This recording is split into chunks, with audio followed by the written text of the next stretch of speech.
Hi guys, Simon Bean here. For those that may not know me, in the new groups, because this is going out to the new groups, those new groups are Veterans United Against PTSD, which is run by Steve Ashton, and It's Okay to Say Leave No Man Behind, which is run by Big Phil Campion, his good lady Wendy and Julie Gillespie.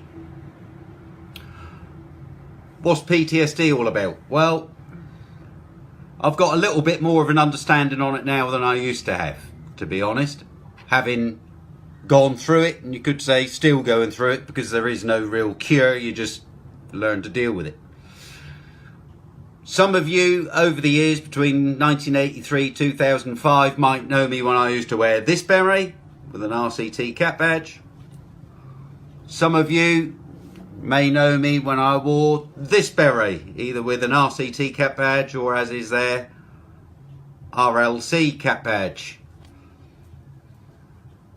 Some of you may know me from when I didn't wear a uniform at all, but was on duty in the province of Ulster. PTSD. People used to say to me, post 91 onwards, what's wrong with you, Si? You've changed. I didn't think I had changed, but clearly to them I had. I used to turn around and say, well, it's obvious I'm going to change. When I joined the army I was 18. I'm now getting older in years, I've gained in experience, I've seen things and experienced things that I thought that I would never experience or see. It's going to have a bit of an effect on me, but that's all part and parcel of soldiering.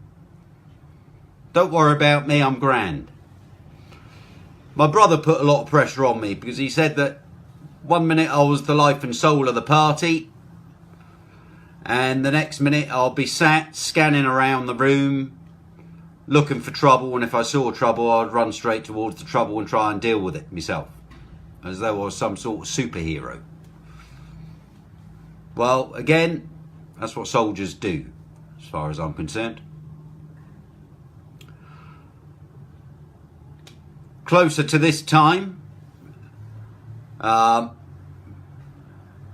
4 years ago, Jane, my other half, turned around and said, perhaps you ought to make some phone calls and speak to somebody with regard post-traumatic stress disorder. Well, I thought she was talking absolute bollocks. Didn't do anything about it, dug me heels in, said, look, I am an ex-soldier, retired serviceman, a veteran, call it what you will. It's the way I am. The army teaches you to be a soldier, and it teaches you to do all the things that go along with soldiering. But when it puts you out, when your service number expires, it doesn't actually teach you how to become a civilian. So it's just the way I am, like it or lump it. Well, something happened and I ended up hurting somebody quite badly, ended up in the Crown Court.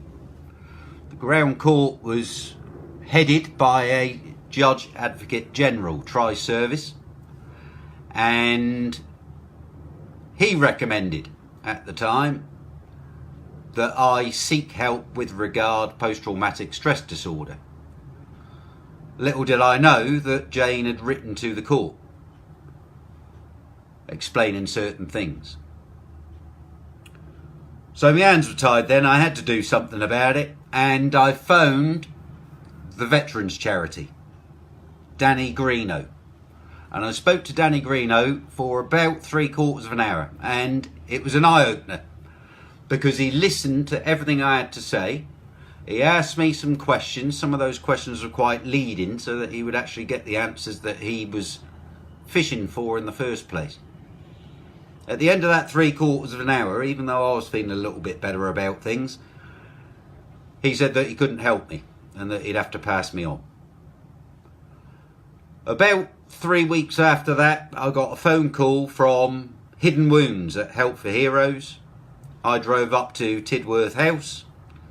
I had a 2-hour session with a psychologist called Emma Forrest, fantastic girl, and at the end of that 2 hours, I'd got a lot off my chest. She'd asked me some quite difficult questions. And she then turned around and said, well, I don't think we can help you either. So I was at that stage where I was thinking this is a complete waste of time. About 3 months later, I received a phone call from the South Central Veterans Service, which is run by the National Health Service.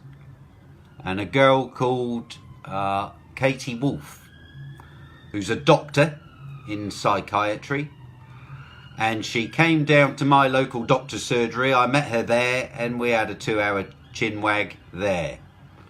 I explained that I felt as though I'd been pulled from pillar to post over the previous months and that I was reluctant to go any further with things. She explained that in the world of PTSD you tend to be categorised levels sort of 1 to 5. Level 1, quick chat over the phone, done and dusted. Level 2, you might need a little bit of psychiatric help, one-to-one assistance, a bit of group therapy, done and dusted. Level 3, less of the group therapy, more of the one-to-one, quite intense, takes as long as it takes. Level 4, same sort of thing, but it brings in something called cognitive behavioural therapy, which is rapid eye movement, etc., to bring memories back so that it can be dealt with. And it could include the use of drugs to try and take the edge off things. And then level 5, you're basically in a padded cell. She turned round after the assessment and said that I was level 3 bordering on 4. So I knew at that stage that things were quite serious. I then understood for the first time why the VC and hidden wounds couldn't help and why I was kept being pushed on to the next level, I guess.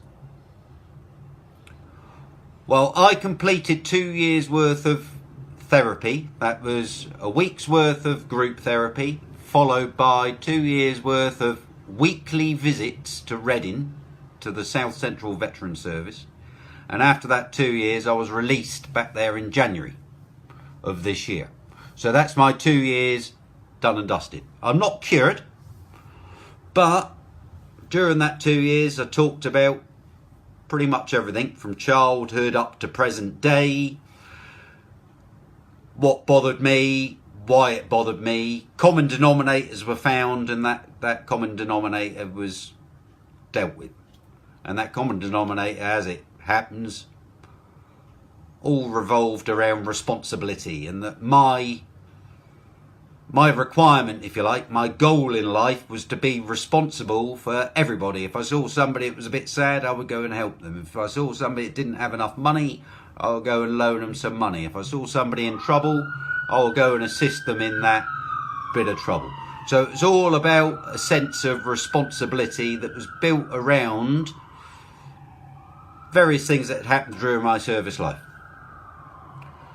I'm not cured, not by any way means of the imagination, but I'm at the stage now where I am able to deal with it. So if I have a funny 5 minutes, I know exactly how to deal with it and bring myself back into the here and now and back into the reality without sinking down into the depths of depression like I did for so many years, but didn't really realise, or if I did realise it, I tended to live in denial of it, I guess. So what I'm saying, well, basically there's lots of people out there that are suffering with PTSD and they probably don't know it. All I'm saying to you is don't suffer in silence. Don't leave it hanging on. If you need any assistance whatsoever, get hold of the people that I've already mentioned within these groups. Get hold of me, get hold of anybody. Just have a shoulder to cry on, somebody you can talk to, somebody who understands where you're coming from, really. What you mustn't do is don't try and help anybody else out with their PTSD issues until you've sorted your own shit out. It doesn't work. I know that from bitter experience. So get your own shit sorted out. Use all the contact groups that are there.